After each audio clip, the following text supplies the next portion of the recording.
بسم اللہ الرحمن الرحیم رب اشرح لی صدری ویسر لی امری واحلل عقدۃ من لسانہ یفقہوا قولی۔ السلام علیکم ورحمۃ اللہ وبرکاتہ۔ وعلیکم السلام ورحمۃ اللہ وبرکاتہ۔ آپ سب پر اس عظیم ہستی کا سایہ ہو جس کی محبت میں خالق کائنات نے اس کائنات کو خلق کیا۔ میں نورین فیصل آپ سب کو ایک بار پھر خوش آمدید کہتی ہوں اپنے سلسلے وار پروگرام لٹل بلیورز میں۔ آج جو ہماری ساتھی بچیاں ہمارا ساتھ دیں گی اس پروگرام میں، ان کا تعارف سنتے ہیں۔ میرا نام زینب ہے۔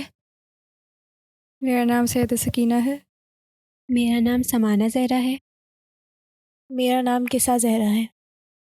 آج جس ٹاپک کے بارے میں ہم بات کریں گے وہ رمضان کے متعلق ایک بہت ہی امپورٹنٹ ٹاپک ہے، شب قدر کے بارے میں۔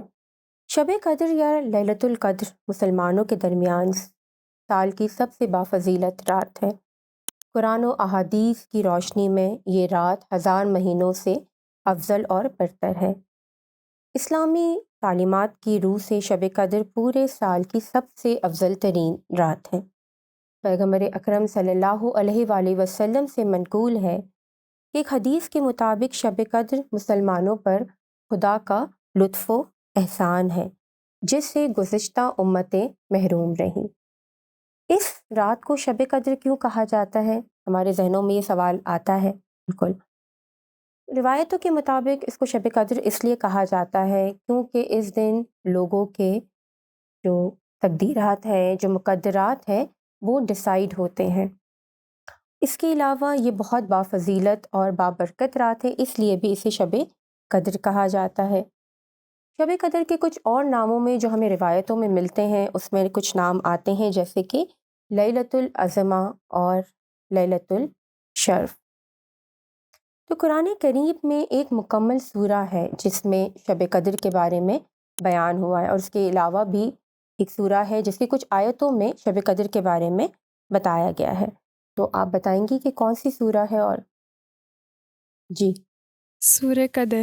اس سورہ میں شب قدر کو 1000 راتوں سے افضل اور برتر قرار دیا گیا ہے۔ سورہ دخان کی پہلی سے 6 آیتوں میں بھی شب قدر کی اہمیت اور اس میں رونما ہونے والے واقعات کو بیان کیا گیا ہے۔ معصومین علیہ السلام کی احادیث کی روشنی میں شب قدر کی اہمیت جانتے ہیں۔ جی، تو کس آپ بتائیے۔ امام جعفر صادق علیہ السلام سے منقول ہے کہ سال کا بہترین مہینہ رمضان ہے اور رمضان کا دل شب قدر ہے۔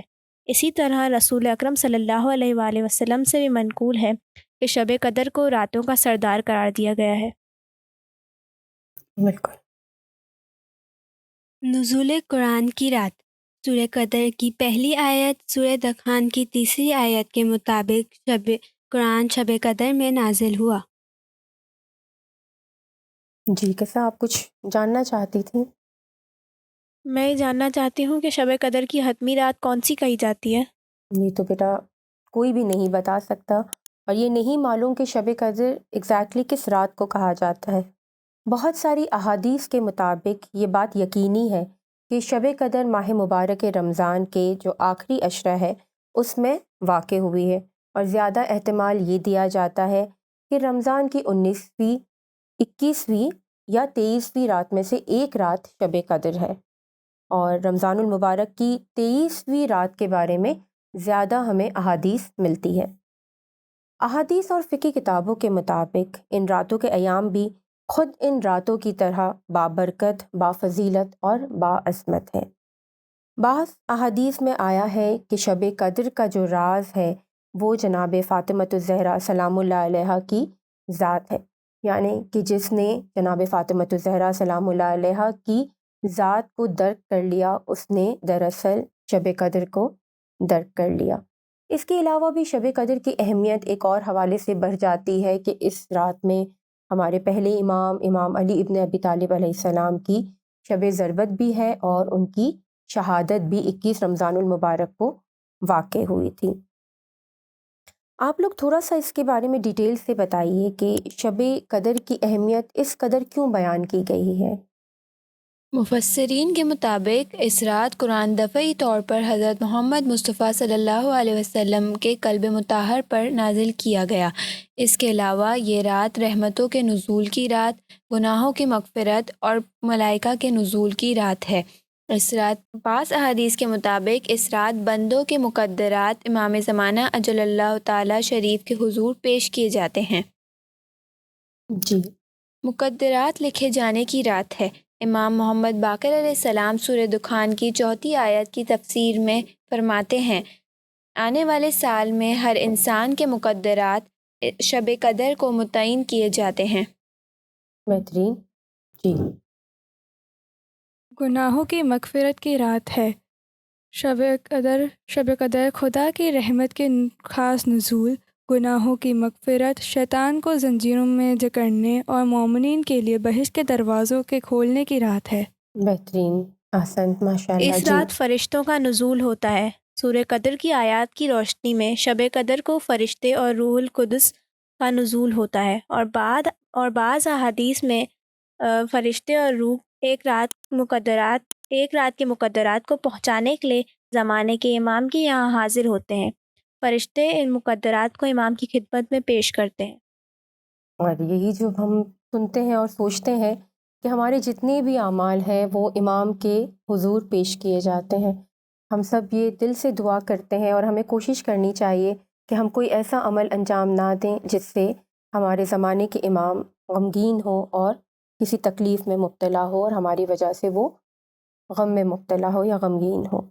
احادیث کے مطابق معصومین علیہ السلام اس رات کو کس طرح عبادت کو انجام دیا کرتے تھے؟ ایک حدیث میں امام علی علیہ السلام سے منقول ہے، پیغمبر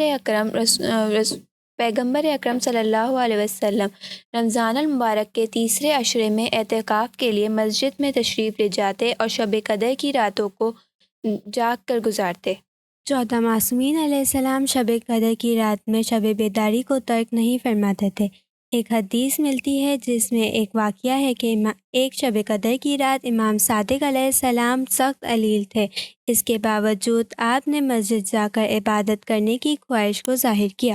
بالکل، اور اس سے یہ ظاہر ہوتا ہے کہ ہمیں بھی اس رات کے بابرکت اور لطف و کرم جو ساعتیں ہیں اس سے محروم نہیں ہونا چاہیے، اور کوشش کرنی چاہیے کہ پوری رات عبادت میں بسر کریں اور اعمال کو انجام دیں۔ اور ہمارے جو مختلف جو کتابیں ہیں ان میں وہ اعمال کی ترتیب درج ہے کہ کس طرح سے ہمیں اس رات کو گزارنا چاہیے۔ شب قدر میں کس طرح مقدرات ڈیسائیڈ ہوتے ہیں؟ جی، بعض احادیث کے مطابق 19ویں شب کو مقدرات لکھے جاتے ہیں، 21ویں شب کو ان مقدرات کو یقینی بنایا جاتا ہے، اور 23ویں شب کو حتمی قرار دیا جاتا ہے۔ مطلب ہے تینوں ہی راتیں بہت زیادہ اہمیت کے حامل ہیں۔ 14 معصومین علیہ السلام کی پیروی کرتے ہوئے یہ تینوں راتیں ہمیں کس طرح گزارنی چاہیے؟ جی، شب بیداری یعنی جاگ کر عبادت کرنا۔ شب بالکل۔ قدر کے اعمال کے عنوان کے بعض مخصوص اعمال جن میں نمازیں، دعائیں وغیرہ شامل ہے، جیسے قرآن سر پر اٹھانا وغیرہ۔ اس کے علاوہ رمضان کی 19ویں اور 21ویں رمضان میں امیر المومنین علی ابن ابی طالب کی ضربت لگنے، شہید ہونے کی مناسبت سے مجلس عزاداری بھی شب قدر کے اعمال میں شامل ہوتی ہے۔ امام حسین علیہ السلام کی زیارت ضرور پڑھنی چاہیے۔ بالکل، زیارت امام حسین علیہ السلام تو ہائیلی ریکمینڈڈ ہے کہ چاہے کوئی خوشی کا موقع ہو یا چاہے کوئی غم کا موقع ہو یا کتنی بھی بڑی عبادت کی رات ہو، ہمیں اس زیارت کو ضرور پڑھنا چاہیے۔ اس کے علاوہ مناجات امیر المومنین علیہ السلام جو ہے وہ کتابوں میں درج ہے، وہ ہمیں پڑھنے چاہیے۔ اس کا بہت زیادہ ثواب ہے جو 19ویں اور 21ویں شب کو پڑھے جاتے ہیں۔ اس کے علاوہ دعائے جوشن کبیر ہے، قرآن کریم کی تلاوت ہے، کچھ خاص سورہ ہیں جن کی تلاوت بہت زیادہ ہائیلی ریکمینڈڈ ہے جو ہمیں اس رات کرنی چاہیے۔ آخر میں ہم سب دعا گو ہیں کہ اللہ تعالی ہمیں ان راتوں کی برکات سے مستفید ہونے کی توفیق عطا فرمائے۔